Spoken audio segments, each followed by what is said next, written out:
2 now for the SCC NA Challengers Circuit Championship / the Road to Worlds, right? This is the Road to Worlds qualifier here for North America. It's Gormizer this time around. I got Trelly on the desk, who is hanging out still, as we just got to watch a very fun set there, Trelly. I think something that we got to see good moments from We Pull Up. Yeah. Unfortunately, falling a little shy there of the Hounds. Now we get to see what the other team, the Blubber Bottoms, which I'm gonna throw this out there. So first off, We Pull Up had like a dragon flying around in the background of theirs. This is sick. That's cool. I mean, I have an Eye of Horus tattoo. Like, I'm really into it to Egyptian. Also, I'm matching their logo. That's actually pretty cool. That's just neat, right? I think I'm matching the Sages just colors-wise. We didn't plan this. Colors-wise, no. Yeah.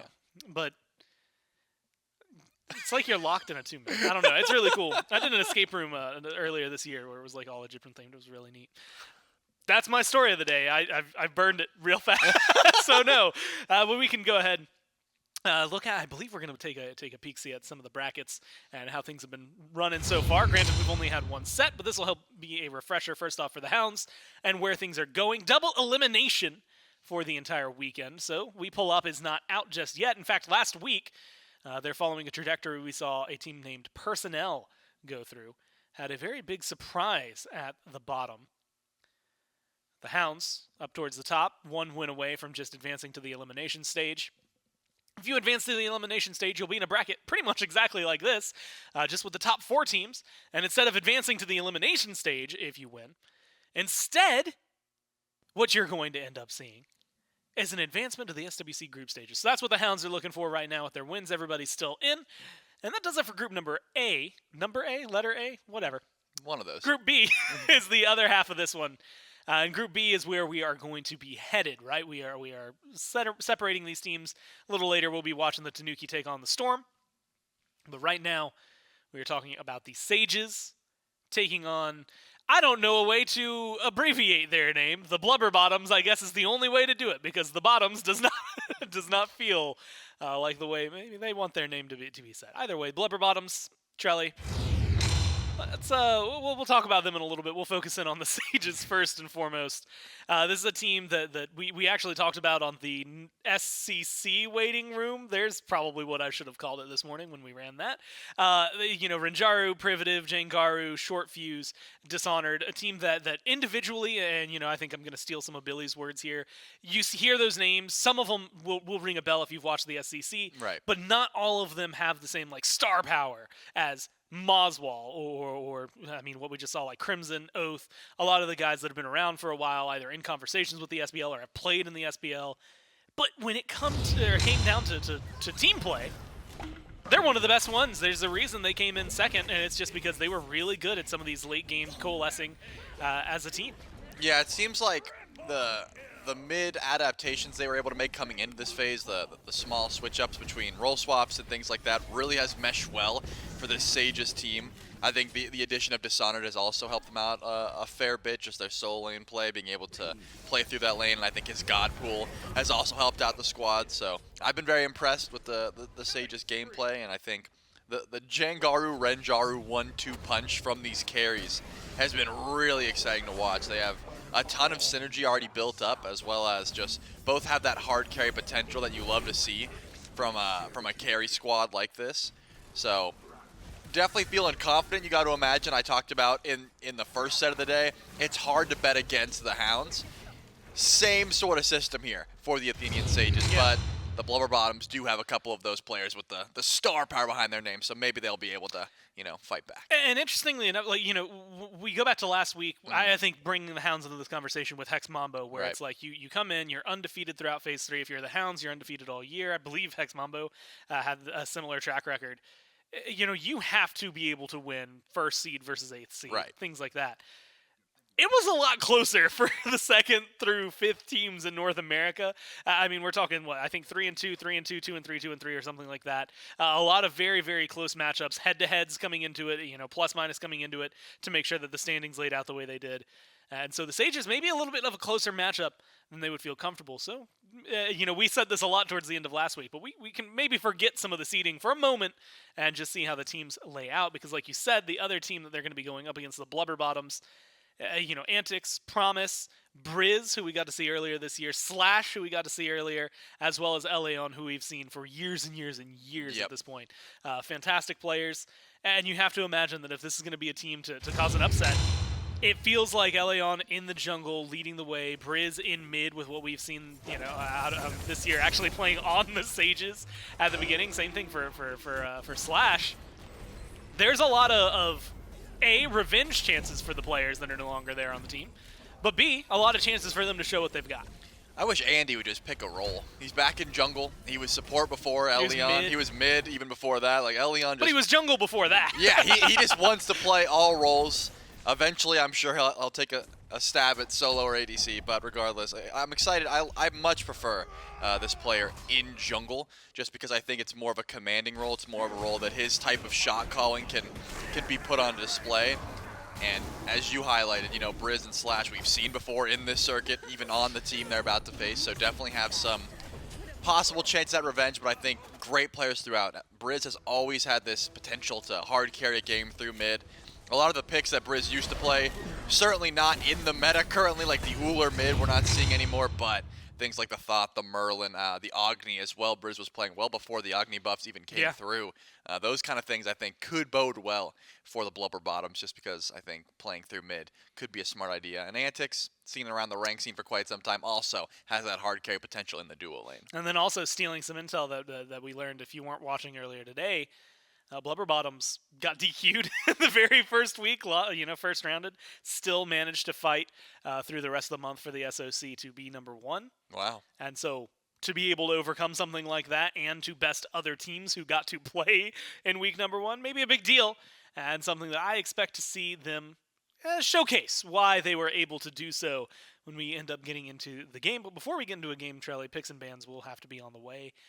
This is something that I thought of the very first game. We heard the Mercury lock-in. Right.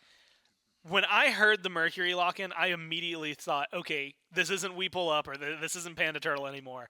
ELLEON has to be on this team. He's been locking it into the jungle. Yep. We'll see if that ends up coming up here in picks and bans for game #1, as the Sages, I believe, will be your first pick, higher seed.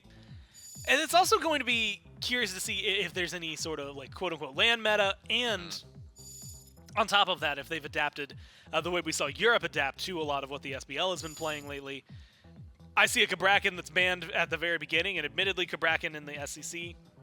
I want to give credit, because I think Leon, slaaaaaaasH, and Promise can all play that very well.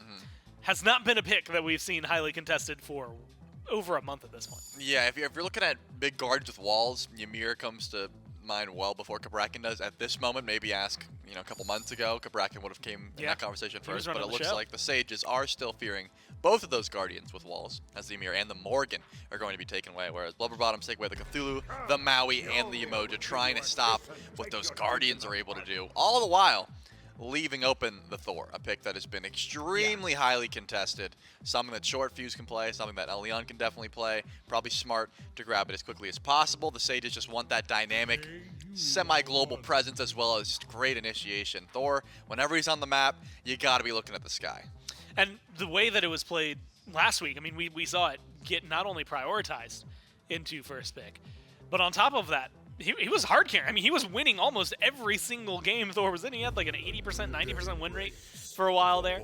We'll see if North America can kind of keep that up. Europe, some excellent Thors that exist over there. I'm assuming this is going to be Shortfuse. We saw some really good highlights on the Ratatosker, and I think if you're going to go from someone with a semi-global ult to someone with a semi-global ult, there's going to be someone who can pick that up. It's Cernunnos and Khepri on the other side. Very safe, controlling duo lane in and of itself, but doesn't necessarily scream anything about the draft as a whole. Yeah, it just tells me you're looking for some decent pressure, one of the top 3 ADCs, and also Khepri, just you want some safety, which Athena. I think you highlighted quite well. But a pick that Privative loves to go to. I love Priv on this pick. That Athena, and I echo that one as well. The Athena looks real crisp here for the Sages, always has that amount of initiation, but more specifically, the Defender of Olympus, the time where you think, hey, we're going for a 2v2 buff invade on blue. Maybe it's just going to be solo jungle. Oh, there's Athena showing up. We have to retreat, that sort of thing. Priv always knows exactly when to join these engagements with that Defender of Olympus and let that global presence speak for itself. And lastly, Blubber Bottoms are going to go ahead and grab that Huang there for Brìz. That's going to help out with some extra safety in mid, that Celestial Flight.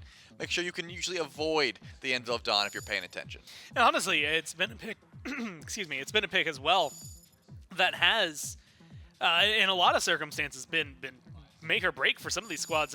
You know, Pagon immediately comes to my mind because Pagon was hitting free fire ults. We've seen a lot of that across the league, and I think the SCC has showed capabilities of that as well. We'll see if the SOC can step up to the mark and grind it the way that Billy assured me they are capable of doing earlier today. I think that Huang, always he's a good pick, right? Good damage, good control. And like you said, if you're paying enough attention, you'll be able to avoid that Thor. We'll see what they ban out. The Naja, the Lancelot banned out there by the Sages. Other side, more mid-focused. Vulcan, Scylla. Then they lock in the tier, saving their jungle for the last. Makes sense for where ELLEON is.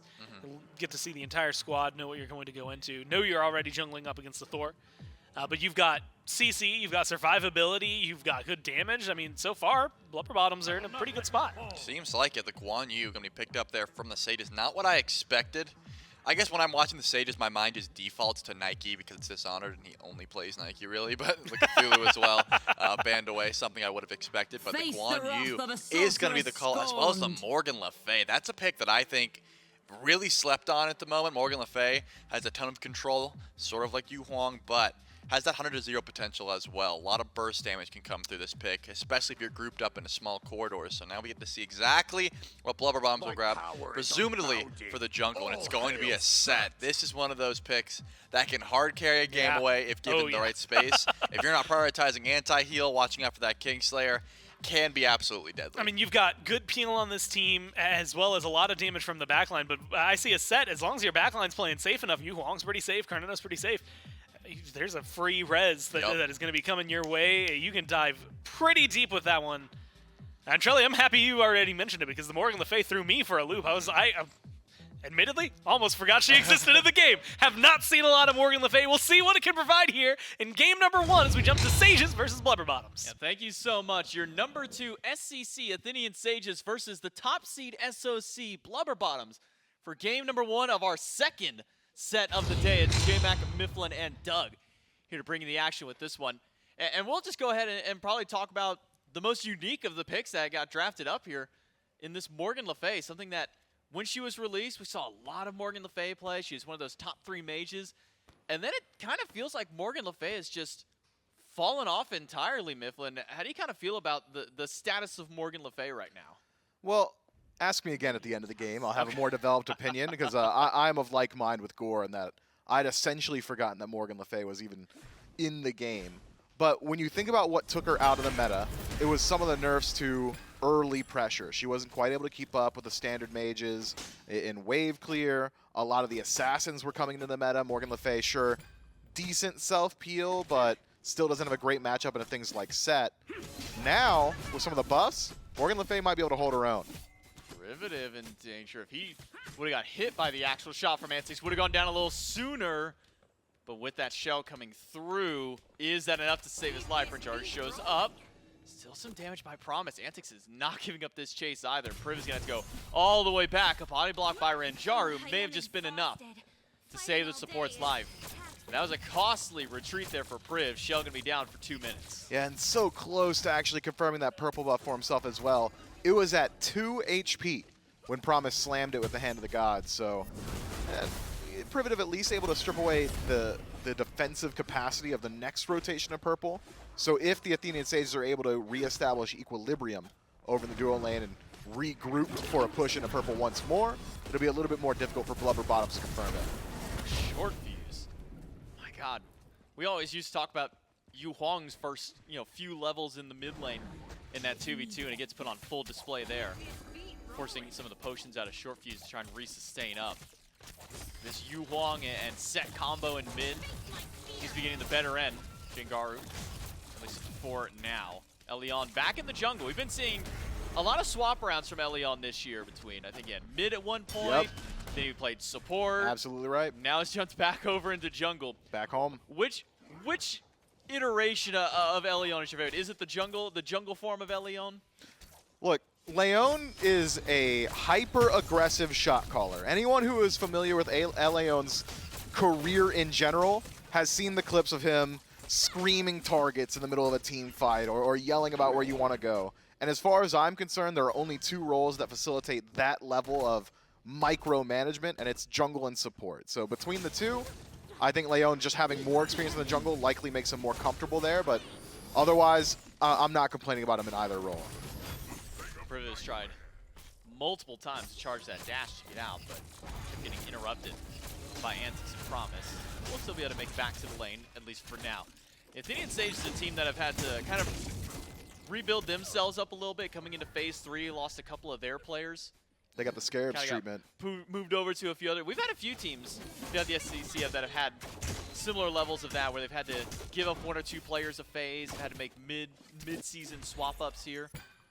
But so far, the changes that have come for the Sages have been working out really well for them. Dishonored over in that soul lane has been a very consistent pick for the squad, has been a very consistent player over there, just to make sure that there's never really a game where I look at Dishonored and go, man, Dishonored's kind of cost them. He's usually either one of the reasons they're winning or at the very least holding down the fort. And you can kind of see that reflected in his god pool as well. Dishonored doesn't go for hyper-eclectic picks. He's not exactly playing for hyper carries either. He's, hey, put me on things that are going to hold their own in lane. I'll rotate into the team fight. I'll do my job. And that strikes me as the style of player that Dishonored is. He's a role player for this team to create space for some of the more explosive players on the Athenian Sages. I think Shortfuse has been very impressive out of the jungle, and a Thor pick is one that should be able to get involved early on, even stealing away a camp from ELLEON over the wall there. Nice little takeaway from the Sages jungler.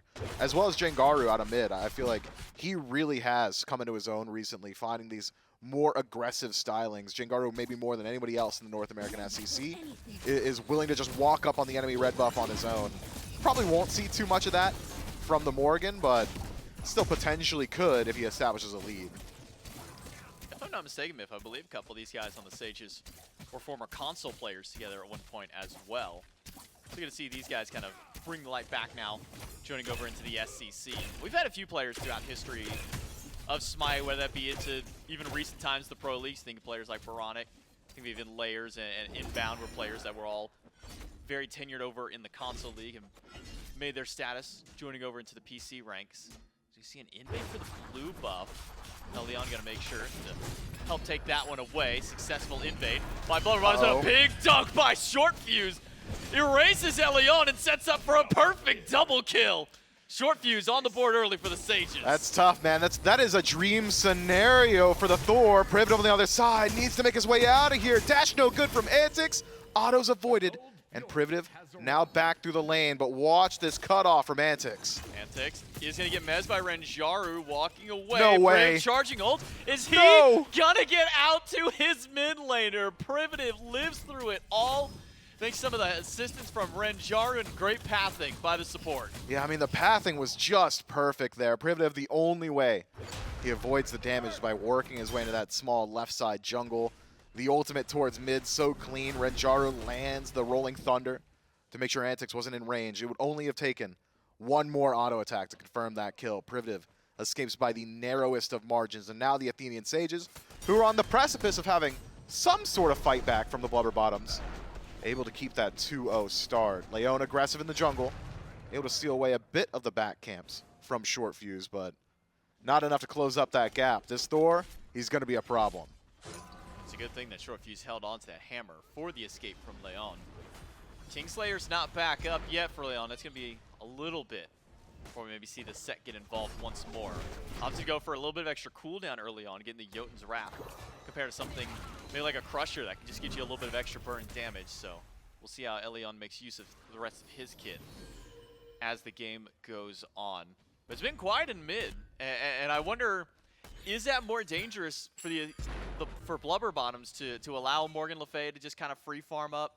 Or does that become more dangerous maybe for the Sages, letting this Huang go untouched? Yeah, at level 20, I feel like Brìz has the capacity to make his impact in the team fight a bit more consistently. Hard to beat just ranged initiation from Dueling Dragons. That poke also phenomenal.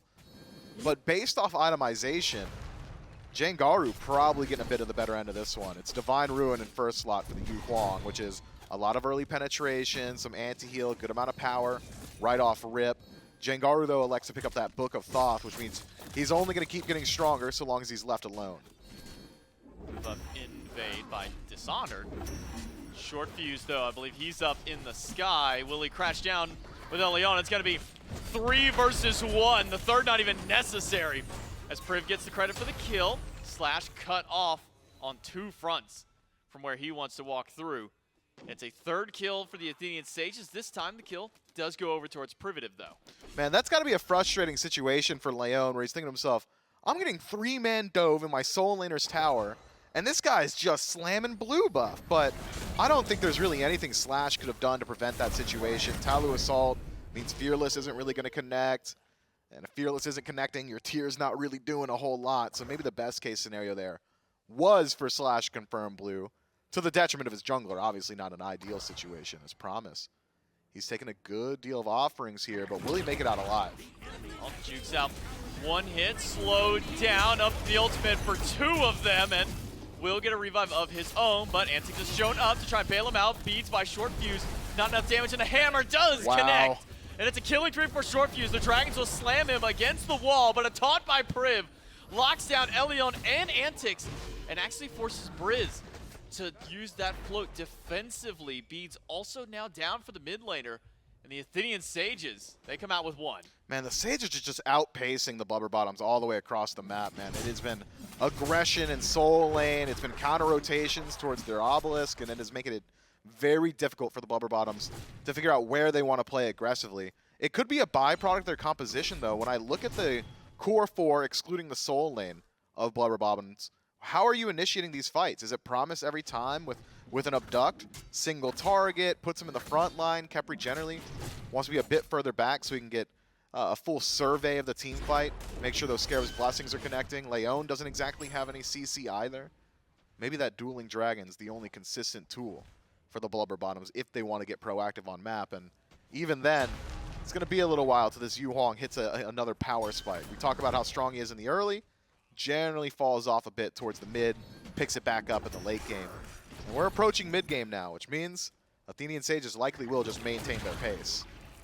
Shortfuse has been a menace against this farm. Promise goes for an abduct, but it's 3 versus 1 on the Khepri from Jangaru. Not quite enough damage, but Shortfuse has more than enough to spare for his teammate. 5-0 for the Athenian Sages, and not the start that you want to have for the Blubber Bottoms going against Thor this early on. No, this is very, very good for the Sages.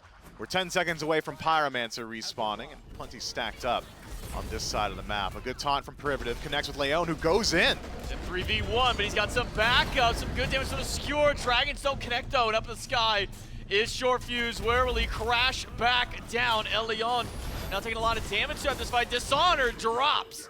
And that's the first one now for the Blubber Bottoms, and giving it over to the mid laner Brìz, who needs that extra bump. I really thought Shortfuse was going to try and re-engage in that fight. It was a heavy stack from Blubber Bottoms, excuse me. Good lord, these SOC team names. ELLEON and Brìz essentially right on top of each other. Could have been a double dunk there, especially when the game site simplifies. Dishonored essentially has the entirety of the Chaos side stacked on top of him.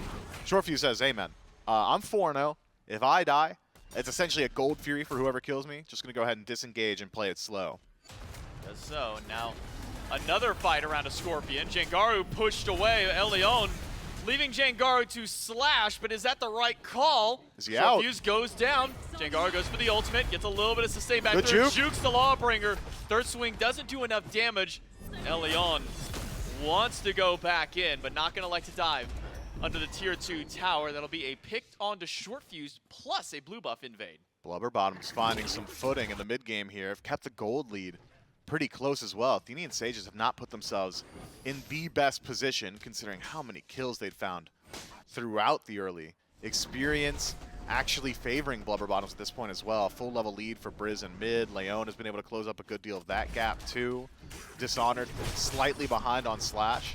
This has been a deceptive pace of game, but as of now, the Chaos side might actually have the advantage, in spite of a slight gold advantage to the Sages. Yeah, it was about 1,000 or so XP that Blubber Bottoms did have over the Athenian Sages. You can see the majority of that disparity is on that middle and right side of the map for Duo. Priv and Renjaru have been holding pace, at least to their opposition there. But Renjaru has kept Antìcs push below this tower for the majority of this early game. Antìcs has not had too many opportunities to step out prior to the early 2v2 that we saw on that left side of the map earlier on where Privative was able to escape. I got a feeling unless there's some assistance towards Antìcs, it'll probably be similar to this. Double taunt by Priv actually ends up body block himself. ELLEON goes in. This Kingslayer slam, but Shortfuse to the backline. Stuns out ELLEON. Double tap connects as well. Revive is there. Just smack it and let him go at this point. Shortfuse does lose out on his beads. Antìcs chasing in. Does find the root onto Renjaru. But it's a beads from the Hunter to disengage from the Sages. Really good disengage there. I was certain that Privative was just dead to rights. Could be that Leon just hasn't got the most damage at this point, going for Sledge in second slot as opposed to a standard mace item or even one of the katanas. Means that your set has a good deal more survivability, but maybe not the burst potential that you need to finish off these tankier targets. And I'm glad that you brought up that dual lane matchup just before the skirmish. Good taunt on the Promise. Shouldn't amount to too much more afterward. With the itemization difference between these two, expect that to continue to happen. Antìcs just has not got the resources to take the 1v1 up against Renjaru. One crit invalidates any 3 or 4 auto attacks missed, and Renjaru itemized towards it early. Shadow Steal for him in first slot, as opposed to Antìcs, who's dealt with tanks, I suppose. He's going down the yellow number damage tree. It'll likely be an Odysseus bow pretty soon. Kin size in this slot as well.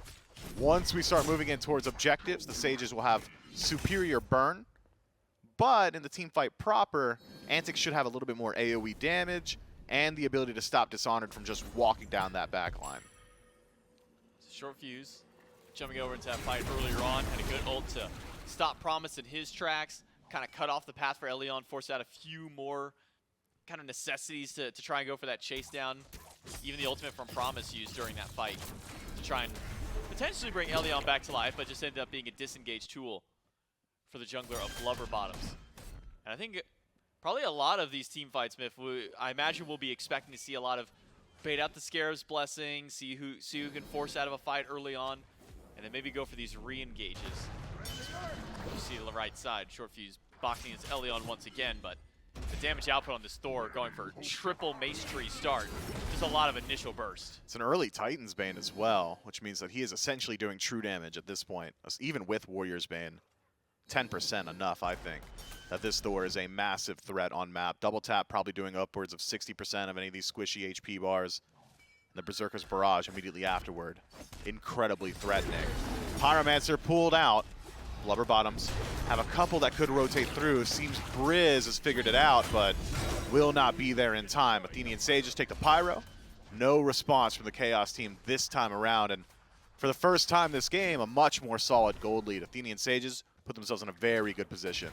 About 1,700 gold. XP has spiked back up towards the Athenian Sages side. Jangaru. Is that new? That has actually been around for, I think, like a month and a half or so, and every time I hear it, it is just funny. Shortfuse not going to join this fight, just helped with the blue, and will make his way back towards base instead. It's Privative now going to be the one to steal a couple of offerings away. Maybe, maybe not. I think he's making his way over towards left, but with Promise chasing him, probably not going to find anything towards Antìcs. Man, I feel bad for Antìcs. He just does not have what it takes to line up against this Ishtar. Doesn't have the range advantage, doesn't have the DPS advantage, can't just get lucky with the crit. Someone's got to bail out this Cern sooner than later. Renjaru just getting every bit of the farm. Oh, wow. Okay. Well, there's the damage that ELLEON and Brìz can put out together when you throw those two up against a single target. Shortfuse got a nice little heat check of what they could do, but a taunt in on ELLEON. Not quite enough. Ult from Jangaru. Not going to get as much value as they hope, but beads gone from ELLEON. Ult onto Antìcs, and Privative will join the fray, but a quick dash out from Antìcs means he will be fine to go back to tower, but I can't say he'll necessarily be all right. Again, he has been shoved under this tier 1 tower for the majority of this game. Keep your eyes on Promise. I like that positioning from him. He was trying to play for any sort of gank coming towards his ADC. Just hugs that purple buff, says, hey, look, if you go into his tower, he's got the revive coming for him. Unfortunately, poor read from Promise. It was actually the Gold Fury that was under threat, and the Athenian Sages take one more neutral objective absolutely for free. And the gold lead starts to balloon once more. Blubber Bottom's going to have to draw their line in the sand somewhere. While experience is still close, while it's still that 3,000 mark, not exactly hitting the alarm bells. Antìcs is. He's hating everything that's happened to him. Now without both relics, Renjaru is going to feast. He's He's out here yelling, guys, this is a category 5. I need some assistance. We got a 10 on the Richter scale in my lane because it is just constant onslaught towards him. And there's not much that he can do. I mean, Athena dash taunt, got your beats first time. No one's here to help him again. Well, dash taunt, lather, rinse, repeat. Kill the man on cooldown anytime that he steps even remotely too far forward. And unfortunate for him, too far forward means that he's halfway inside of his tier 1 tower. I could have thought Promise had range there. Maybe had already abducted to get in range and still didn't quite have it. We'll see if Promise enjoys the Antìcs treatment as Shortfuse has got the flank. Don't likely have the damage, and he's still got the revive, but this still can't be fun. Didn't take as much damage as I thought he would have there. Did eat the stun early on from Shortfuse, but tier 1 tower gone, so now too far up for Antìcs is anywhere outside of his tier 2 tower at this point. Athenian Sages with that tower. We'll find some pressure elsewhere towards mid, teleporting from ELLEON, as well as Privative, who taunts ELLEON off. The revive is good, but he is not very healthy. Slams into the sunlight swords, and ELLEON drops down alongside his support. 2 more kills for the Sages. Jangaru gets to walk out of this fight. And because there's no neutral objectives on map, the Athenian Sages can only go one way, and that's forward. Celestial Flight from Brìz. Still able to avoid the stun and the hammer, but the wall still there. Both relics down. Should be able to survive this one. A double pull back does burn the beads away from Renjaru, but small consolation prize when your tier 1 has fallen as well. Athenian Sages, I think maybe even could look towards the Fire Giant here, considering positioning from the Blubber Bottoms. Instead, likely we'll take a slower pace, grab the Greater Scorpion, head yourselves back to base. And now the Sages, they have pushed their lead into red alert territory. The Blubber Bottoms just not exactly favored in just about any team fight. You have to hope for some errors here from the Sages. I don't know who it was that decided to put the lead boots on in the driver's wheel right now, because it has been all gas from the Athenian Sages for the last few minutes of play. Forgot their lactate, huh? It's not been a great day here for Blubber Bottoms. They're feeling all the pain from what Athenian Sages are bringing to them.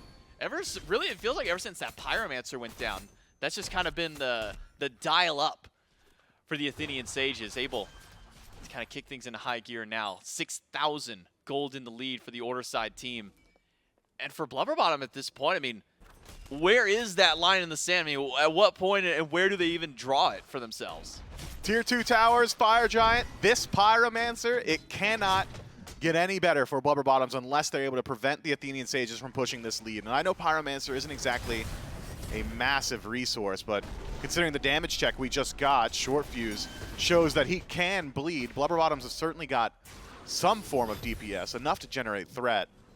No more objectives for Athenian Sages. Blubber Bottoms need to bring the fight wherever the Sages started. It's a really tough position to be put in, but that's kind of the benefit of putting yourself 5, nearly 6,000 gold up.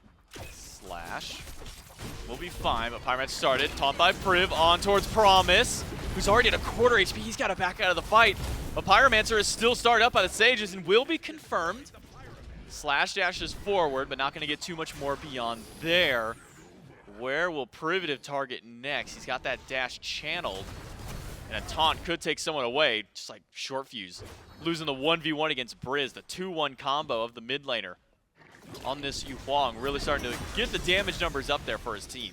Man, and that's another fight that I think Blubber Bottoms are likely in a position that they could take, but haven't got any way to initiate the engagement. Privative, though, has shown that it is simple for him. Dash taunt just continues to work as Dishonored runs down Brìz. Brìz, though, no beads, no Aegis, gets the revive from Promise. Where's the follow-up damage onto anybody? It's all towards Slash, who has to get away. Double stun by the Hunter, Nice double taunt by Privative. But it's still not enough. The damage just isn't there for the Athenian Sages to get the knockout. Fortunately for them, they can send 4 people back to base and a Trebuchet to push up tier 2 tower. And tier 2 has already fallen. The Athenian Sages have just rallied behind Privative in every single one of these engagements. Dash taunt, find 1, let's poke them down. Dash taunt, find 2, now they're both dead as well. And it just makes it so difficult for the Blubber Bottoms to start off these fights. And the more I look at it, the initiation, even when it does connect from Blubber Bottoms, is countered perfectly by this Athena pick. Oh, you got a triple dash or a triple fearless from Slash? Yeah, I taunted him off. Now they're not getting displaced. Promise found a priority target. I taunted him off. Unlucky, or even Renjaru can cripple him off as well. Oni Fury over to the Athenian Sages once more. And this gold lead has now started to balloon into, hey, maybe we just got to like group up in the jungle, go for one of those Hail Marys, catch somebody slipping, because 8,000 this early in is stifling. Deathbringer finished up for Renjaru, means that Fire Giant is a very likely target going forward. Small power spikes have been hit by Blubber Bottoms. Odysseus bow finally finished by Antìcs. Means you've got a little bit of AoE DPS in these fights. And with how the Sages have been approaching it, Dash Taunt might just make it easy to find those oboe procs. Maybe a good ult to get away from Dishonored here, as the Cavalry Charge has been expended, but decent bit of CDR in the build for Dishonored means he should have that one back up by the time the next real team fight kicks off. Athenian Sages, with their fight on the right side, have gotten themselves some pressure to push up this left tier 2. Proving Renjaru, though, both here means that it's going to be a 5v3 if Blubber Bottoms do decide to try and start up a fight, but Priv's got ult. not going to really do all too much. It'll turn into a 4v5, but wow, that is... You know, that's what happens when we don't see a god for such a long time, because we forget just how hard they can hit. Yeah, I'm thinking it might also be the gold lead, the itemization as it is, the Ob Shard, the Soul Reaver, the full stacked Book of Thoth, all adding up to a pretty tough situation. No way any of the squishies want to deal with this Morgan Le Fay as of now. 4-man back from the Blubber Bottoms has left mid unattended.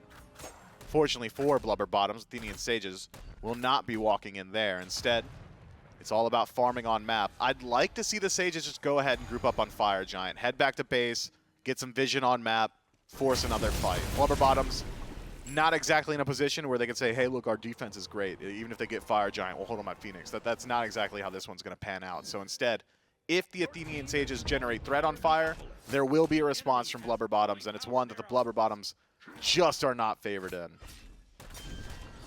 Trebuchet did get picked up and sent down the lane for the Athenian Sages, so we could see maybe a fight start around this Fire Giant pit once Jangaru gets his red buff and can make his way to the right side of the map. Actually, it might be a little bit more delayed. This Shortfuse ends up heading back as well. It did hit level 20, so I imagine he's going to go back and finish up that starter item, and he does so. Bumba Spear now online for the Thor. Shortfuse is already hitting pretty hard before these fights are breaking out. Now with the Heartseeker and that Spear finished up. Quite a bit more. Dash taunt by Priv onto Leon. Beads gone from the set, and so is the health bar of ELLEON. Did he go back into the fight? Slash jumps out. Shortfuse in the sky. Misses the dunk on the 2 carries. Lead a lot in return for it. Slash, the last lamb of these 3 to go down. As Blubber Bottoms lose 3, the Athenian Sages can go to fire. It's just so easy for the Sages now. I mean, anytime an Athena composition has a lead like this, where you know, hey, my taunt is going to result in a TKO or a KO every single time, it is just ideal. The Athenian Sages put Fire Giant on all 5 belts, and with plenty of gold and time to play with on map, gotta think it's going to get worse before it gets better for Blubber Bottoms. Tier 2 in mid, a foregone conclusion. Brìz as well could be in some trouble. Does have Beads and Aegis. He's done. That's the one benefit he's got, but unfortunately, oh no, he makes it to the right side of the wall, but a teleport in. One more shot, but a revive from Promise. We'll make sure he gets to live for the next 5, but he's down both relics and ultimate.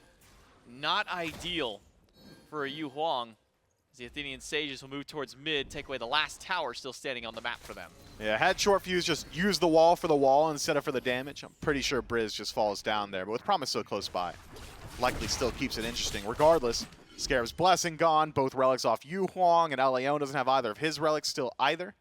Means that the Athenian Sages should not let go of the gas. Do not give Blubber Bottoms time to reestablish any sort of, I suppose, strength going to this next engagement. You've got 70 seconds to play with. Let's get some of these taunts rolling. 4 strong. Taunt just misses Promise there, but should still be okay. Ultimate's down for Brìz and for Promise for a little while longer, though. The Athenian Sage is still playing it a bit slow around the Phoenix. All ultimates besides Privative's online, and everybody at full HP means that the Sages should have a nice advantage going into this fight, but they're playing very cautiously around mid-Phoenix, waiting for their minion wave to get there, but even still, it's being cleared out almost immediately by slaaaaaaasH and Brìz. Yeah, I'm surprised to see this backup. I thought it was just going to be rinse, repeat, Privative, in, taunt, out, but instead, off the first whiff, Athenian Sages completely reset themselves. Still had so much time to play with ELLEON's relics for 30 more seconds, Brìz for 80. Instead, push that lead even further, I suppose. You're not 6-slotted on everybody just yet. A couple relics still need some upgrades, so Pyromancer and Primal Fury will help you to those ends. But the Blubber Bottoms, thankful, I'm sure, given the opportunity to get some of those relics back and available. Protector of the jungle now for ELLEON. Not exactly the best pickup on a base defense situation. How often are you fighting in the jungle? If you can make it to the next Fire Giant, you'll find the value there. But until then, that item can be mitigated in its efficacy. Otherwise, power spikes from the Sages are good. Mirrodin finished up for Jangaru. Red Pot purchased as well, so my man is just doing way too much damage. Privative as well. Feels like he's nearly unkillable now with this Magi's Shelter. Full crit stack for Renjaru means that he is going to be more consistent with those auto attacks, which is a scary thing, especially with Ishtar and those hyper-ranged autos, the snipe shots. Blubber Bottoms still have opportunities to fight back in, but it's going to have to start with the relics of the Sages. Shortfuse. There's 60% of his health dealt by Brìz. That's going to force the Thor, maybe, to go back to base. But Dishonored on the Guan will be able to heal him up a little bit, thanks to Fire Giant buff for 45 more seconds. Means that most of Shortfuse's HP will come back. Only Jangaru has shown face in the lane so far.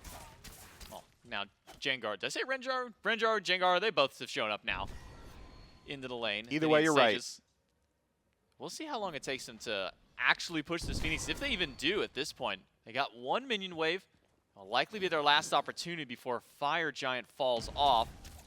Dishonored, taking out the Phoenix, Privative, Tasha's Promise. Double Fearless. But big Dueling Dragons onto Renjaru, who's low, dunk in by the jungler. We'll get the revive off. Promise and ELLEON both low. The Phoenix, though, still stands, and Blubber Bottoms can rest on a successful base defense. Man, the Sages just really played it slow, man. I feel like it is a missed opportunity around that mid-Phoenix originally. Likely would have been the best opportunity they had to break the base. Instead, that regroup allowed the Blubber Bottoms to get those relics back, which means ELLEON was able to get involved in the back line of that team fight. Brìz was very safe as well. Still is a massive advantage state for the Athenian Sages. 16,000 gold in their favor. Fire Giant, still a very easy fight for the Sages to take, especially in neutral territory. ELLEON pulled back in, no beads, dropped low. But able to work his way out. Most gone. Jangaru finds the snipes to take him down. I think it may have actually just been the dot damage from that third ability, instead making a double. On to slaaaaaaasH now. 2 down for Blubber Bottoms. Athenian Sages may just forego this Fire Giant if they can find maybe one more pick. But with everybody on Blubber Bottoms too far away, Sages will rest on their double kill. They'll head back towards the fire. I can't believe they're not pushing here. That is surprising. I mean, Fire Giant, great. Enhanced Fire Giant, phenomenal. 2 dead for 40 seconds and wave already pushed up to mid-Phoenix. Feels like you probably could have got Phoenix back up to fire if you were worried about your end call. Instead, Athenian Sages go for the guarantee, which is this Fire Giant, and can now regroup and start their siege once more. Still 20 seconds left on slaaaaaaash's respawn, means it is unlikely he'll be able to get involved on this right side fight, with Shortfuse splitting the left and just dominating Antìcs. I'm thinking things are going to be all right. Well, ELLEON's back, but 50 seconds till beads, 100 seconds on Aegis. Means dash taunt should be the end of the life. Should it connect onto the jungler. Brìz no beads for almost 90 seconds as well. This is a very, I can't even call this a soft defense from Blubber Bottoms. They're standing behind the Phoenix and giving it a good old hoorah, saying, you got this, bird, maybe you can get some damage because we're going to need all the help we can get. As Promise goes down instantly to the Athenian Sages. 24 seconds until Antìcs is back. It is a 5v3 in the throne room. The Sages pushing forward, but Renjaru's put all the damage into the Titan. ELLEON goes in, Dueling Dragon slams into 2, but slaaaaaaasH cannot find the damage. Brìz cannot catch a break, and ELLEON back to the fountain as the Titan goes down. Athenian Sages, game 1. A game that was decided by very early objectives. The Athenian Sages take the Pyromancer, they take the Gold Fury. It happens again, it happens again, it happens again. The Blubber Bottoms just were not quite able to put themselves in a position to take 5-on-5 engagements. I would argue a lot of this can be chalked up to draft diff, though. I really did not like how that team fight looked, top to bottom from Blubber Bottoms, even in ideal situations. That felt like, to me, a draft that was really requiring a strong early game. You needed to initiate with damage, and when you start your first team fight 8k down, you can't really do that. Not a great look so far for the Blubber Bottoms. We'll see, though, if they can maybe pull this one back in game number 2. That's coming up right after this break.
The Sages control game number 1.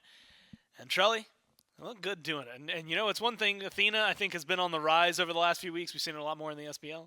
I have to give Priv credit, because Priv was playing it before it was on the rise.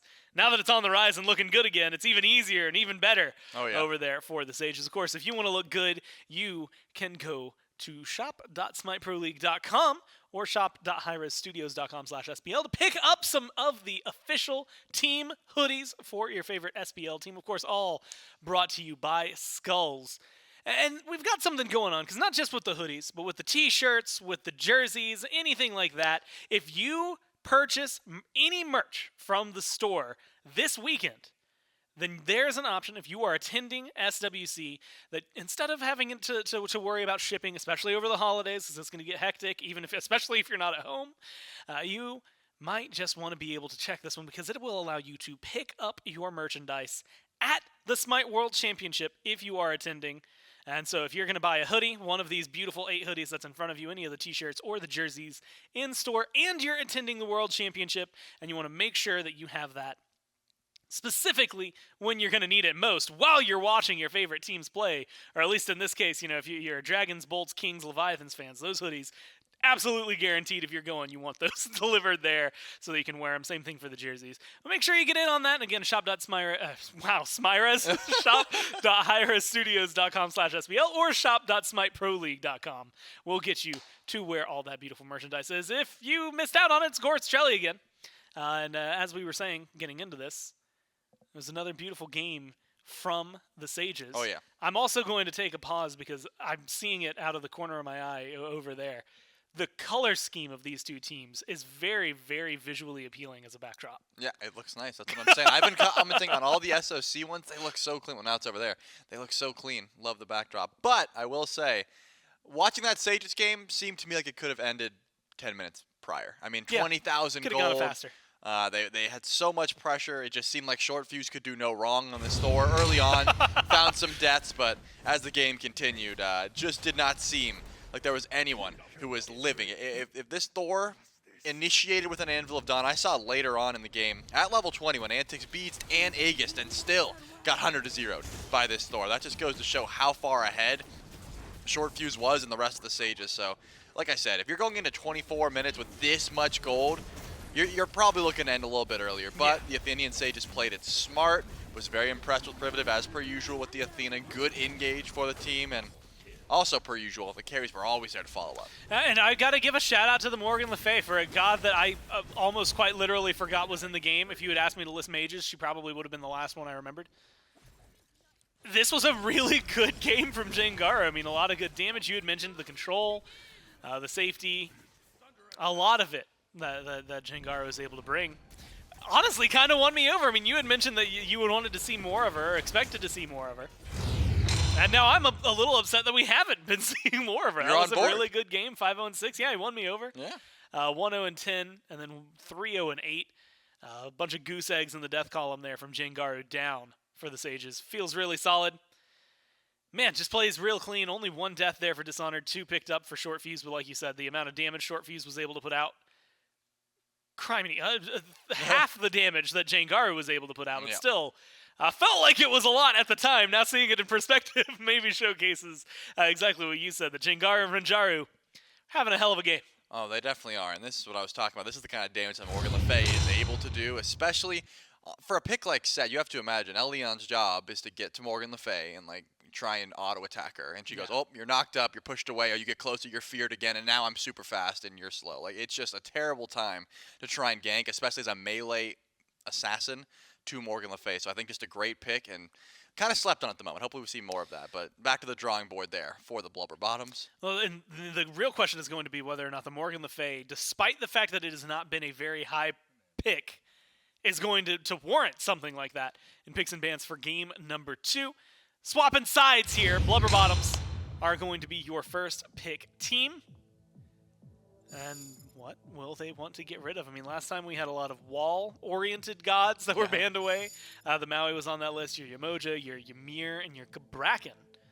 There's definitely a little more, I think, wiggle room from first pick for Blubber Bottoms to be able to control the flow of what gods make it through. Yeah, love the Athena ban. There's no way the Blubber Bottoms ban Thor because we know ELLEON's got a really nice Thor in the back pocket, so I assume the Sages might want to take that one away, or they'll take it as a bit of a taunt, like, come on, let's see what your Thor can do, that sort of thing. But there's no way that Blubber Bombs go to ban that one, and they will not. They're going to pick up that Cthulhu. So here, you have to imagine, yeah, the Thor gets banned away by the Sages. That's the smart call. And then still leaves open a couple options. I was going to say the Ishtar, and it looks like they are just going to instantly grab that Ishtar. The Blubber Bottom's not going to let that one go through the wayside. Now, the interesting thing last game to me, and it involves this Ishtar, and it's more the lack thereof from Blubber Bottoms, because first pick Thor, they locked in the Cernunnos and the Khepri, right? Almost immediately. And it's like, well, you had Ishtar, Cupid, Kern as that top pick. So they went for the Cernunnos over that. Do you like them swapping over to the Ishtar and valuing it higher? I think just team fight wise and having that extra bit of CC immunity really does help you out, especially when there's things like Thor in question. You know, when you need that CC immunity, you don't want your beats down. I think Ishtar is the better choice there, and that's probably why the Blubber Bottoms have forced that one, which then leaves the Sages to grab the scraps, which is Cern, which is not scraps by any means. Cern is still extremely strong, just good. does not have that extra level of CC immunity. Do you like him more than Cupid, though? Because that's the other option for him. Like, that could have been a Ymir Cupid lock, and would you have preferred that, or do you think he's going to be good enough? Because the polymorph is nice. I mean, earlier today we got to see it steal a Gold Fury, so it's not like it's a bad kit that Kern's bringing into the table. I think it's just preference at this point. I think they both are decent. Cern has better kill potential in the early, whereas Cupid has that ultimate that can really burn relics. It's a lot easier to hit Fields of Love than it is to hit the Wild Hunt. So that's my preference, but it looks like the Sages in this case are more so valuing that Cern. They want early pressure. They've got a Ymir, so what are you going to follow that up with? In this case, probably the Bramble Blast. Well, they do on the other side. There's Dishonored's Nike for you, by the way. I'll let you get into that one in a second. The other side of it was, we saw the Cabrakan ban earlier today in game number 1 here. Merlin gets locked in, but the Cabrakan finally locked in. Do you think, especially, I mean, we haven't seen it for months. Yeah. Assuming, I mean, this could go towards Promise. It could go towards Slash technically. In the past, we've seen it mid, but with the Merlin there, I think that and hope that kind of cements it not going over there. Do you think that this is a pick that it was going to warrant the ban? Do you think we're going to get to see why it was there, or do you think it's just going to fall flat on its face? To me, it just seems like we're not in the meta where Cabrakan can be that initiator. You know, he doesn't have anything else after his slow immunity's down. He essentially can just get killed off. So it doesn't need to be this highly prioritized in my mind, but maybe the Blubber Bottoms have been practicing and know something that I don't. So I'm excited to see exactly what they can do with it. The other thing, though, Nike was a pick that Dishonored has been going to a lot, but Sunder is back in the meta so much. It's like, how much of that shield is actually going to get value? I think a lot of these supports are just picking up Sunder pretty much immediately, and you can just deal with that shield in one foul swoop as long as you're able to hit that relic, especially with a Cabrakan, you should be able to lock down. So something to consider. Dishonored doesn't have to position around that relic pretty well, but the Scylla coming through here for the Sages. That's going to be some big burst imp, especially if you can get some resets on that ultimate. Really could be some fun stuff. I mean, we've seen such insane Scylla gameplay over the last couple of weeks. And I see, like, you mentioned the Bramble Blast, but also slows from the Nike make it easier. But also just Ymir exists. There's a wall to lock them in. There's a stun that locks them in. Feels like a lot of just good to stack up there when that gets locked in. Awilix is on the other side. Something we haven't gotten to see a whole ton of lately. And it's not like there's a lot to combo with on the team either. It's all in there, and I guess the Scylla dash. Shall we get to it then? And also an Odin. And, earlier we poked a little fun because we pull up, locked in an Odin, of course, Uzzy's going to play it. This is not Uzzy. And so they lock in the Odin, something that we, again, haven't seen too often, but goes heavy with the wall composition conversation we've been having. And I think that's probably the call here. You have already the Odin cage, you've got the Cabrakan walls, you're going to be able to get one of those Phantom Shells down. So that seems to be what Blubber Bottoms are trying to force out here. Well, it's a change-up. We get the Thor going now to the Susano for Shortfuse. We'll see if he can keep up the same pace in game number 2. Will they close it out, or will we see a tie set from Blubber Bottoms? We'll find out with J-Mac and Trelly. Yeah, thank you so much. As we...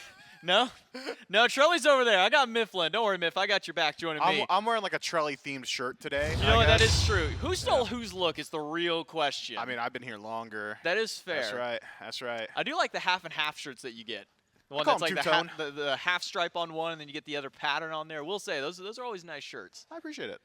You, me. We got Doug joining us again. We're jumping to game number 2 with Blubber Bottoms and Athenian Sages. A 31-minute game 1 for the Sages. I think Charlie mentioned, and I'll probably echo that, could have ended maybe a little sooner for the Athenian Sages. We'll see if they can keep up that same pace in game number 2. Privative going for another invade, and he got away last time, but I think they're a little bit privy to it this time. And we'll start batting away at him. Can he get out? No stun from Promise to get this one just yet. He's gotten past the Invader's Curse. Renjaru, you saved him last time. Can you do it again? Doesn't even need the Hunter. Buffs completely ignored by Blubber Bottoms. It's going to at least be XP over to Renjaru on the Sages. I don't think Renjaru finished off his purple either, was concerned about Privative's life. I mean, that was a smart response from Blubber Bottoms. I would have liked to have seen a different relic selection Like a horrific there, you're probably guaranteeing a kill. Sunder probably guarantees the kill as well. If you are willing to dedicate an entire rotation like that, Antìcs even ignoring the green buff as well, it means that you really probably should have all-in on that first blood attempt. Or even thinking, we might have to come back to that thought in a moment. Shortfuse out. If you know that he's going to go for the invade, why not get like Tremors or like your first ability for the guaranteed stun? Just felt like there were other ways they could have locked down. Ymir is not fast by any means, and with Invader's Curse and level 1, yeah, real slow. That's essentially a route as far as Tremor is concerned. I may be a little surprised that Promise didn't go with that for a first ability. Yeah, I mean, there were definitely opportunities. I think even just allowing the invade to happen probably better than what had really occurred there for Blubber Bottoms, but a game is not often decided in the first 20 seconds, so I'm sure they'll be able to find some sort of footing once more going forward. Is at least valuable to strip off 2 potions from Privative, so sustain not exactly the strongest for Ymir as of now. And pressure from Ishtar means that you're not suffering too much in the laning phase, regardless of lacking a bit of experience. The only thing that we should really be concerned about for duo lane here is who's going to hit 5 first. It's the Sages. What happens when you hit 5? Well, have 2 pretty strong AoE ults in the duo lane for that level 5 of the Sages. If they can catch Antìcs or Promise out inside of them, could be devastating. Startup of the Harpies. One does go to Promise. The other small one to the Sage. Doesn't seem that Promise wants to stick around any longer. Majority of the camp now in favor of the Sages. Not much of a lead to be pulled up, at least as of now. No real skirmishes have gone through aside from the initial invade. And now maybe a first look at a Scepter fight for the Sages. Not going to be able to drop this one just yet. Privative just going to try and bully out Antìcs and Promise. Keeps him off the Scepter once more. Yeah, Promise just fully disengages there. Wonder why you don't even look for the stun. Perhaps concerned about the retaliation from Privative. That freeze could have been stifling. And Blubber Bottoms will lose out not only on wave pressure, but as well the Scepter on the left-hand side. We're at least able to confirm their purple buff, though, so no invade to be attempted by the Athenian Sages. I'm still concerned, though, and I'm glad we've been keeping the camera on the dual lane, because it just feels like whenever this level 5 hits for the Athenian Sages, it should be just gas pedal, run them down, try and find your pick, particularly onto Promise. I think that you've got a really good matchup here between the root from Renjaru, the freeze from Privative, Wild Hunt as well. Not many answers for this Cabrakan in a situation like that. Maybe a bit more experience in the neutral could go a long way. But Privative does not give over anything for free. He's going to make you pay for it. More than anything, Really? in time in this case. Stun onto Promise. Does eat the crush. Return to Jangaru, but ELLEON not going to go with the ultimate this time. Double knockup by the Typhoon. Shortfuse's damage is just a little too much. And Promise drops for first blood going to the Athenian Sages. Man, that is so tough. And that is what, the 3rd rotation of some form of neutral farm, be it the left side camps, the Oracles, the Scepter, where Promise just walks up, starts it. Privative walks up and says, "You're not finishing it." Promise says, "You're right." Disengages this time, though, cost him his life. And the Athenian Sages strike for first blood and put up 1,000 early in this game. Dishonored loses the blue buff, so a solid invade by slaaaaaaasH. We'll keep this Nike up. Man, what season are we in where we're watching an Odin Nike solo lane? 5. Antìcs able to dash. Has it really been that long since we've seen that combo? I mean, like, I'm not Gore. I'm not It gonna be. it honestly feels like it, man. Splice versus United, I believe on the 14th of October. Like, no, I'm not gonna give you that. But it has been a while since this has been the matchup. It does feel like it's been many years since we've seen many a moon. Many of them. Since we've seen these two kind of duke it out in the solo lane. We kept seeing splashes of one or the other. We'll see how they can pit when it comes to, I'd say really the late game. Because solo lane, Odin's probably not killing Nike. Nike's probably not killing Odin anytime soon, at least in a 1v1. So imagine once we start seeing the team fights break out, which of these solo laners will get active a little bit earlier on. For now, it seems that slaaaaaaasH, so he wants to steal away this Greater Scorpion. That does get stolen by Blubber Bottoms. Cage is going to be stopped by a wall. Double dunk of the I'm a Monster. And the Typhoon is good. Promise not even level 5 yet. Can they close the kill? No. A good route by ELLEON from the Feather Step. will get one out. Jangaru doesn't find what he wants there. ELLEON goes for the ult a little bit early. Because of that, Jangaru is able to TP out. Yeah, it looked to me like Leon was predicting that third ability would have found the knock-up, but no luck there. Gravity Surge wasted. Jangaru, realizing he's allowed to leap away, does so immediately afterward. The Athenian Sages once more allow the Blubber Bottoms to step up. Blubber Bottoms try and disengage after stepping up to some form of neutral farm. Get caught out by Privative Freeze, follow up by Jangaru's ultimate, and it just writes itself from there. This time, though, it's the Sages getting aggressive on map. Red buff invade attempted. Just Privative for now, but with Shortfuse there, gonna make short work of this camp. No defense from the Blubber Bottoms, and another significant win. Antìcs has beads. Ultimate from Renjaru. The dash is there. Turns around instantly for the ultimate. And when the Sun's swords get pulled back in, Shortfuse needs a massive tower shot. Privative will hold this one out. Beads now gone from Antìcs. And that is everything that they wanted on the left side, though it took them a little bit of extra to get there. Promise walks up, but not going to be able to blink as he's been stopped by Renjaru. Throws out the walls of his own. ELLEON is here, gets the knock up, but early beads from Renjaru get him away from potential feather step. Privative rooted in place. Privative will go down. It's only a matter of who gets him. No, is the Typhoon enough to save him from Shortfuse?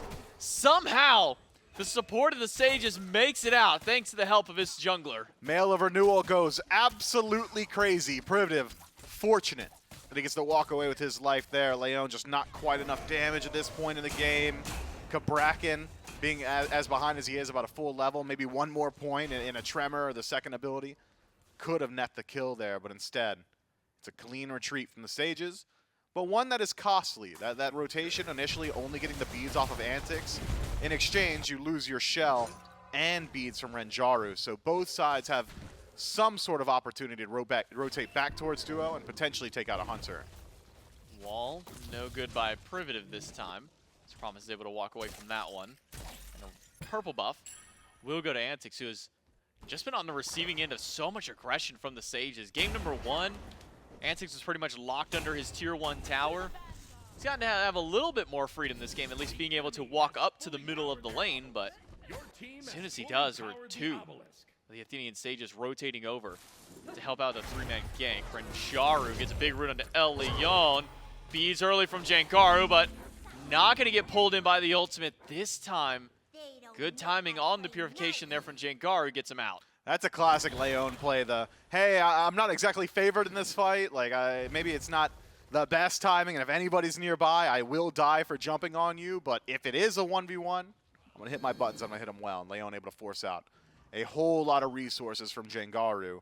Beads and ultimate means that the Athenian Sages are hamstrung in their next team fight. And even potentially a red buff invade as well. Leon needs to disengage, but it's Promise who could pay the price here. Shortfuse thought briefly about initiating and said, what's the point? It's a Cabrakan support with Mail of Renewal. I'm just going to let this one go. Blubber Bottoms find a small win off the back of their jungler, getting active on his own. And it's able to close up some of the gold lead. That was, at least for the Athenian Sages, it was nearing 2,000 earlier, now only sitting around 1,200. Do see Promise trying to push up once again. Has been able to catch up in experience. At one point, he was sitting a full level down to Privative as the 5 versus level 4 on that right side mid-camp fight just earlier on in the game. Hasn't been able to get back up, but pushing the Trebuchet down mid has distracted the Blubber Bottoms in a Gold Fury.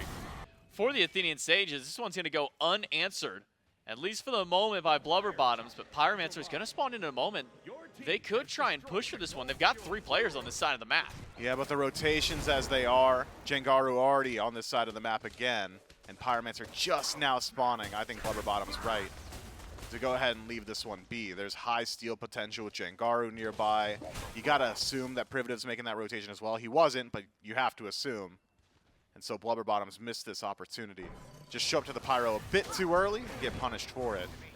Shortfuse out of that fight. Get some good poke on a Promise. ELLEON in danger. A jump in by Dishonored. Will force the Awilix out. Stunned by slaaaaaaasH. Is Dishonored. That'll be the disengage now for the Athenian Sages. Not giving up a moment. Not allowing Blubber Bottoms to try and get any kind of farm inside their own jungle right now. The Athenian Sages have not let off the gas. They're going to keep it going as another red buff invade is No, not successful. Antìcs able to save that one, but fires off the ultimate towards nowhere. It's I'm a Monster from Jangaru that ends up getting the kill this time around. Promise walks up, eats I'm a Monster of his own, and will eat some decent damage. Nice. Servant ELLEON turned into a pig by Renjaru. Promise will pay the price instead as Jangaru gets a double. Slash nearby. Gungnir's Might charged up. Raven Shout lost. Team Fight lost as well. And the Athenian Sages take the red buff and a couple of lives. Antìcs held onto his beads for a bit too long there. Just eats the entire duration of the cripple from Sikkim. Eats the entire duration of the stun from Privative and thought to himself, man, now's the time to beads. I'm getting out of here, all right? This crush slow, I'm not dealing with it. Gets slammed by I'm a Monster and loses his life immediately afterward. And deja vu. Athenian Sages just about exactly where they were in game 1, 12 minutes in. The core 3 of the Athenian Sages with his 3,300 gold lead. They've been a part of every single one of these kills. 2 to Shortfuse, 2 to Jangaru, an assist to the remainder, plus Privative with all 4. Can Dishonored get to this Pyromancer being zoned out by Slash, but Slash just holding on to that stun as long as he can. Jumps in. Blubber Bottoms get their answer back to the Athenian Sages, but here's the response right back now from the Sages. Take Pyromancer on the right side of the map. The Sages will take the tier 1 tower. And Antìcs has learned his lesson. He knows if I do stand in that tower, I'm getting dove and nobody's going to come and help me, so I'll just stand in the tier 2. Gives up his structure, but maintains his life. The Blubber Bottoms find a small trade through the Pyromancer. I would argue a bit of value there, depending on how the next couple of minutes go. If the Athenian Sage is able to keep jamming pressure around mid or around the Gold Fury, obviously taking that permanent structure going to make it a bit more difficult for Blubber Bottoms to retreat on map. I'm also keeping my eyes on the relics, J-Mac. I'm very concerned that the Blubber Bottoms are just going to ignore either Onk or Sunder. Need to find an answer to Dishonored. If Dishonored is allowed to jump into your backline and have 2 HP bars, he's going to be a real menace. Shortfuse beats out. Jetstream's one way, throws the Typhoon another, but will not teleport in. I'm a Monster off the mark. ELLEON in the 1v1 loses out to Renjaru, but it's traded by Brìz immediately after. That's the first kill for Blubber Bottoms this game, but another one for Jangaru marks 3-0-3 on the mid lane Scylla and 6 kills total for the Sages. Red buff up. It's been invaded the last 3 times. Why stop now? Crush over the wall has got the damage, and the red buff will go over to the Athenian Sages. Even potentially time to pressure in towards the mid-tier 1 as Privative doing a little bit too much damage for my liking. Brìz dropped low. Blink over the wall, but what more have you got? Well, he's got Tremor, and Tremor. That's Slash? about it for now. He's got Slash. Slash on backup, Frozen on landing. He's got Jangaru Slash. able to teleport out. He had Slash. Had Slash. But as soon as Slash landed, he became a popsicle for a little while. That's tough, man. Slash has made like 4 rotations this game and has come up empty every single time. Dishonored, for the most part, has just hung out in solo. Said, all right, I mean, go do your thing, Slash. I'll be here. ELLEON against Shortfuse. The landing is good. Feather step for the damage, and Shortfuse goes down to ELLEON, but I'm a Monster doesn't connect this time through. It's Dishonored. Close out the kill. Jangaru's stun. Wall goes through, but Jangaru's got an Aegis. Anything that may have come afterwards. And it's a 1-for-1 trade. Both the junglers down. Definitely worthwhile, at least for ELLEON, to get a little bit of a shutdown bonus. Yeah, I love the aggression from Leon. He is a veteran player and realizes, look, we're bleeding out. Something has to happen on map, and it's got to be me. Just walking in that jungle, taking those 1v1 trades. We saw it earlier up against Jangaru. We saw it there up against Shortfuse. And even in trading his life, I think a value trade for Blubber Bottoms. I also really like the idea from Jangaru. It's not really something we get to see too often, but part of the rework around Odin was now when you leap out of the cage, one of the spears will chase you down. Tries to Aegis that spear, a little bit too late. Takes the damage regardless, but showing that he is absolutely aware of that mechanic, and in the later portions of the game, as it scales with levels, Slash's spear toss will have a bit more damage. And so Jangaru getting that practice in early, all right? When I jump out at level 20, I'll be ready. He'll be ready for it. 3-0-4, though, for the mid lane Scylla, and I imagine that's where ELLEON really wants to try and get a shutdown, try and find a kill to try and bring his team back through, but 4K down and with 2 levels up over him, it's going to be hard for ELLEON to do it alone up against Jangaru, especially when Poly is online now for the Scylla. has a lot of early game damage. This is a good start for Blubber Bottoms. The problem is they're doing this under the vision of the Oracle Harpies. Dishonored and Jangaru are here. Sikkim catches Slash and he eats a lot of damage through, but Dishonored goes in with the ultimate. Shield getting a lot of value. I'm a monster. Hits Slash, but he walks into a wall. Stun is good, and Jangaru finds yet another one. It's only Privative to go down this time, but Jangaru grabs the double kill. Give him the triple kill, Jangaru. 6 in a row, and now the Athenian Sage can march back to the Oni Fury. Blubber Bottoms just didn't have the DPS. Brìz was holding on to all of his abilities for the fight afterward and still wasn't quite able to get the damage output that he needed to turn that one around. Blubber Bottoms over-aggressive, just heat-checking the Athenian Sages, and the Sages were ready for that Oni Fury defense, trading out only Privative for 4, and with 3 kills landing on Jangaru, things are going to get tough real fast. Tier 1 tower, that belongs to the Athenian Sages now. Speed buff, that's Sage property. Greater Scorpion, it's been repoed. That belongs to the Sages as well. Everything has just come up Sage. Blubber Bottoms struggling to find their footing. And this is equal, if not maybe even faster pacing from the Athenian Sages. We're sitting at an 8,000 gold lead for the Athenian Sages 17 minutes in. It was near Fire Giant territory last game before we saw this level of a lead from the Sages. Immediately over to the Pyromancer goes Jangaru and Shortfuse. They should be able to drop that, continue to add some extra gold to the pockets of their team. And for Blubber Bottoms at this point, I mean, where's the silver lining? You know, where's that line in the sand to try and bring themselves back in? I'm glad you asked, J-Mac, because there is only one, and I'm thinking what has just appeared on your screen might be the only way. We don't save the game from this position. We save face, and Blubber Bottoms in a very, very poor position find themselves in a similar as game 1. It's just your initiation is weak. Promise can't really start fights anymore.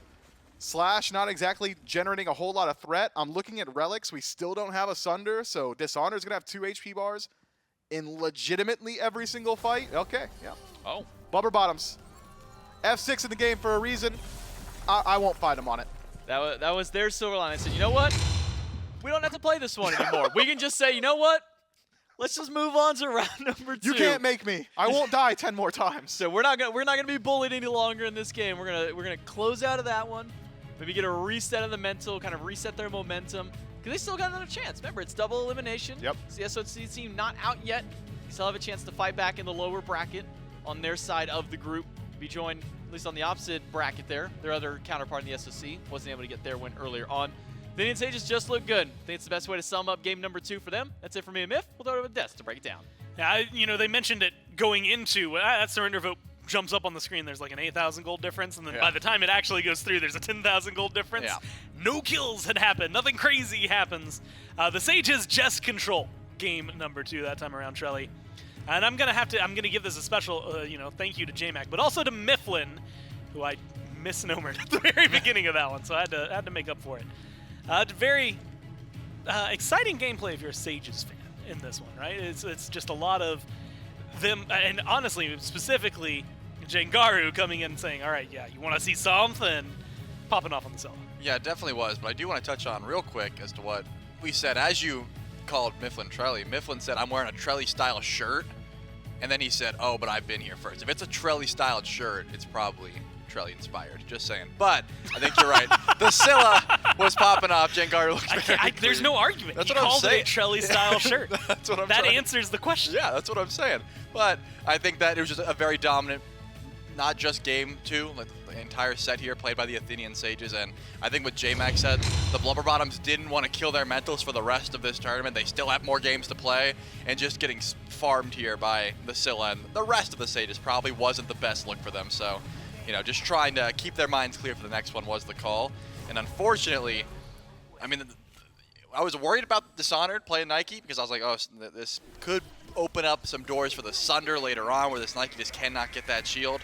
And that was not the case. I mean, Dishonored was playing just fine. Shortfuse was being as aggressive as possible on this Susano. It was just all Sages all the time. So much clean play. Wouldn't be surprised if a majority of the rest of this is just going to be Scylla highlights. I guess we can get Dishonored in there. Like you said, you were worried about the Sunder.